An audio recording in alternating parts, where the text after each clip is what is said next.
Tak ada salahnya jika kita saling berbagi pengalaman, sharing tentang tata cara berkebun. Tidak hanya budidaya tanaman cabai, bisa juga tanaman semangka, tanaman melon, dan juga buah-buahan dan sayur-sayuran yang lainnya.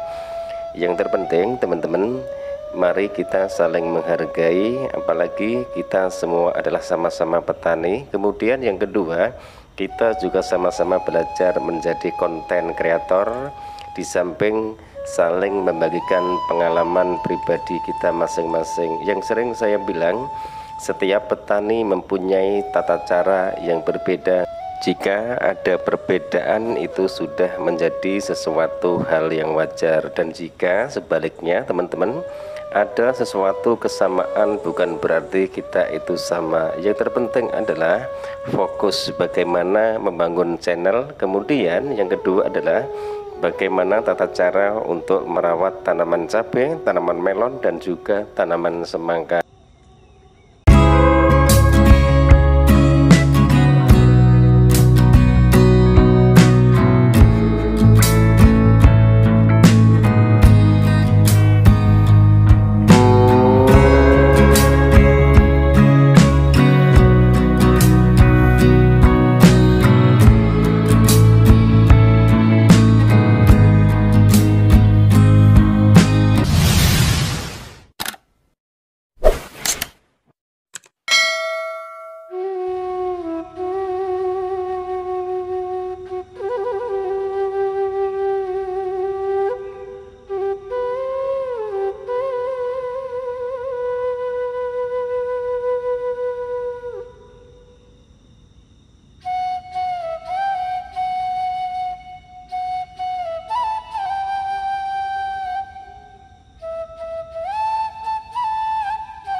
Assalamualaikum warahmatullahi wabarakatuh. Bismillahirrahmanirrahim.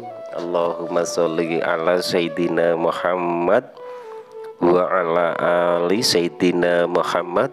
Berjumpa kembali dengan saya Heri Petani Indonesia. Pada kesempatan kali ini saya ingin berbagi pengalaman tentang bagaimana mempergunakan pupuk NPK 1616, kemudian pupuk urea dan juga pupuk seed A, teman-teman.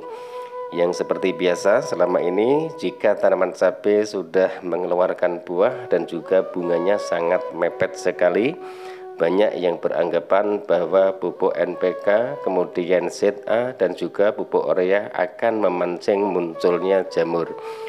Tapi sebelum itu saya ingin mengucapkan banyak terima kasih kepada sahabat-sahabat kami, khususnya subscriber kami yang setiap harinya selalu mensupport kami. Dan alhamdulillah dalam waktu 2 tahun teman-teman, subscriber saya mencapai 22.000 teman-teman. Itu pun juga atas partisipasi teman-teman semua yang selalu setia mensupport kami. Dengan adanya video-video kami yang saya bagikan, mungkin tata cara saya mengupload videonya, kemudian tata cara saya memberikan edukasi dan tutorialnya, mungkin banyak sekali kekurangannya. Itulah diri saya pribadi teman-teman. Apapun yang saya jelaskan adalah alami dan murni berdasarkan apa yang saya jalani di sini. Semoga kebaikan teman-teman semua senantiasa Allah balas dengan rizki yang berlimpah, disehatkan badannya, diberikan kemudahan dalam segala urusan, dan senantiasa selalu dalam lindungan dan naungan dari Allah Subhanahu wa Ta'ala. Amin, amin ya Rabbal Alamin. dalam kesederhanaan kami membagikan video-video yang mungkin banyak sekali kekurangannya. Sekali lagi saya mohon dibukakan pintu maaf yang sebesar-besarnya. Tapi apapun yang saya bagikan insya Allah adalah berdasarkan pengalaman saya pribadi, dan insya Allah saya akan membagikan pengalaman-pengalaman yang mungkin pengalaman saya itu bisa membawa manfaat buat para petani semua. Teman-teman, dalam hal video kali ini saya ingin berbagi pengalaman bagaimana tata cara kami sebelumnya mengaplikasikan pupuk NPK, kemudian Seed A dan juga pupuk urea.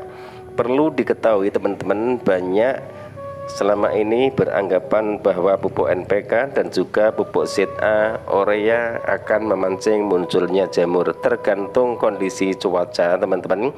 Jika kondisi cuaca itu tidak diguyur hujan, usahakan pemakaian pupuk NPK ataupun urea dan juga Seed A itu dilakukan pengocoran. Tapi sebaliknya, jika kondisi ataupun cuaca di daerah teman-teman semua itu sedang diguyur hujan setiap hari, usahakan berikanlah pupuk NPK dan juga urea itu ditambahkan dengan KNO putih dengan cara ditabur. Sehabis dilakukan pemupukan menggunakan pupuk NPK ditambah dengan Seed A, pupuk NPK ditambahkan dengan urea, pupuk urea ditambahkan dengan SP36, sebaiknya pagi melakukan pemupukan teman-teman, sorenya harus dilakukan penyepraian menggunakan fungisida. Tidak harus menggunakan fungisida Beyond M teman-teman, bisa menggunakan Ditan, Antrakol, kemudian juga bisa menggunakan Benasep. Terserah teman-teman semua mau menggunakan merek dagang apa saja, itu pun juga tidak jadi masalah. Sebenarnya jika kita ingin budidaya tanaman cabai itu tidak harus menggunakan pupuk yang sama, kemudian fungisida yang sama, nutrisi yang sama. Yang terpenting adalah kandungan ataupun bahan aktif yang ada di pupuk dan juga insektisida dan fungisida tersebut, itu yang lebih penting teman-teman. Setelah itu sorenya saya lakukan penyepraian, biasanya 3 hari ataupun 4 hari baru saya lakukan penaburan kapur dolomit di lubang pemupukan teman-teman. Itu kemudian setelah itu baru saya pupuk kembali. Jika teman-teman ingin daun tanaman cabai itu tetap hijau, kemudian buah-buahnya terus bermunculan, otomatis tanaman cabai itu membutuhkan ataupun sebagai petani harus bisa berusaha agar tanaman itu bisa merangsang pertumbuhan tunas-tunas baru. Soalnya biasanya tanaman cabai jika tidak dilakukan pemupukan kembali setelah buahnya lebat seperti ini, itu tunas barunya akan berhenti keluar teman-teman. Maka dari itu unsur N juga sangat diperlukan walaupun nominalnya itu sangat kecil sekali. Maka dari itu yang tadi saya bilang, tambahkan pupuk KNO3 warna putih, kemudian juga bisa ditambahkan MKP juga bisa. Tujuannya apa? Agar tidak terjadi kerontokan. Memang iya, tanaman cabai yang sudah mengeluarkan buah dan bunga dipupuk menggunakan pupuk yang mengandung nitrogen yang tinggi biasanya akan terjadi kerontokan. Tapi jika pemakaian pupuk itu dengan dosis yang rendah kemudian ditambahkan unsur K-nya juga, insya Allah tanaman cabai itu akan aman dari kerontokan, bebas dari jamur, layu fusarium. Yang terpenting adalah dosis pemakaian pupuk tersebut. Kemudian fungisida dan insektisida juga harus diberikan. Karena apa? Jika tanaman cabai terdampak dari pemupukan, biasanya bisa dilakukan penyepraian menggunakan fungisida. Makanya saya sarankan kepada petani semua ataupun sahabat-sahabat tani semua, jika sehabis melakukan pemupukan usahakan lakukan penyepraian. Seperti halnya menanam melon teman-teman, biasanya para petani itu sehabis melakukan pemupukan tanaman melon biasanya sorenya langsung melakukan penyepraian, karena nitrogen tinggi itu akan memancing munculnya jamur. Memang iya, tapi harus juga diimbangi dengan penyepraian yang menggunakan fungisida dan juga insektisida. Seperti yang teman-teman lihat tanaman cabai kami, alhamdulillah walaupun ini lahan kebun tanah kapling, tanah perumahan, buah-buahnya tetap lebat sekali. Kemudian tinggi bedengan juga sangat pendek sekali teman-teman. Saya setiap bikin bedengan ataupun gulutan itu hanya 30 cm, terus kedalaman parit itu hanya sekitar 20 cm, jadi tidak terlalu tinggi. Kemudian teman-teman, nutrisi yang saya pergunakan untuk saya lakukan ataupun saya pergunakan melalui penyepraian, yang pertama adalah Mordenful teman-teman, yang kedua adalah Kalinet, yang ketiga adalah Vitaron SL. Itu yang selalu saya pergunakan, saya mix dengan fungisida dan juga insektisida. Seandainya teman-teman tidak mempunyai misalnya Kalinet, Mordenful dan juga Vitaron SL, teman-teman bisa mengganti dengan Ultradap bisa, kemudian MKP juga bisa juga ditambahkan KNO warna putih yang warna kristal, itu pun juga bisa dilakukan untuk penyempraian tanaman cabai yang kita budidayakan. Jadi sebagai petani itu sebenarnya jangan dipersulit jika ingin menggunakan pupuk ataupun menggunakan insektisida dan juga fungisida. Yang perlu diketahui adalah bahan aktif dari fungisida dan insektisida tersebut, kemudian kandungan dari pupuk yang dipergunakan, karena tanaman cabai itu mempunyai dua fase. Yang pertama adalah fase vegetatif, yaitu fase pertumbuhan, kemudian yang kedua adalah fase generatif, fase mulai tanaman itu mengeluarkan buah kemudian sampai pembuahan. Itu yang terpenting adalah pupuk-pupuk yang dipergunakan harus sesuai apa yang dibutuhkan tanaman. Jika semua itu dilakukan, insya Allah tanaman cabai teman-teman semua akan subur, buahnya akan lebat dan bebas dari layu, fusarium dan juga bebas dari penyakit jamur teman-teman. Pemakaian pupuk yang bagus, kemudian pemakaian fungisida, insektisida yang bagus, itu pun juga tidak berarti jika tidak dibarengi dengan mengontrol tanamannya, kemudian membersihkan rumput, membersihkan gulma-gulma yang ada di parit ataupun jarak antar bedengan. Karena apa? Di samping petani itu hanya menjaga layu fusarium, busuk pangkal batang, layu bakteri, kemudian jamur, petani pun juga harus bisa mengontrol serangan lalat buah. Serangan lalat buah saya kasih tips buat teman-teman semua, pergunakanlah insektisida yang baunya menyengat, insya Allah lalat buah itu akan pergi. Kemudian juga bisa menggunakan perangkap lalat buah, juga banyak sekali dijual di toko-toko pertanian. Jadi teman-teman bisa menggunakan mana yang lebih bagus, mana yang cocok. Kemudian lokasi penanaman budidaya tanaman cabai, seandainya budidaya tanaman cabai itu dilakukan di tengah-tengah lingkungan, usahakan pergunakan fungisida ataupun insektisida dengan dosis rendah, takutnya akan mencemari lingkungan tersebut. Kemudian teman-teman, yang perlu dipahami dan perlu digarisbawahi dalam budidaya tanaman cabai yang terpenting adalah bagaimana tata cara mengatur jarak tanamnya. Jika pemula, usahakan jarak tanam itu 50 kali 85 teman-teman, itu mudah untuk mengontrol tanaman cabai yang kita budidayakan.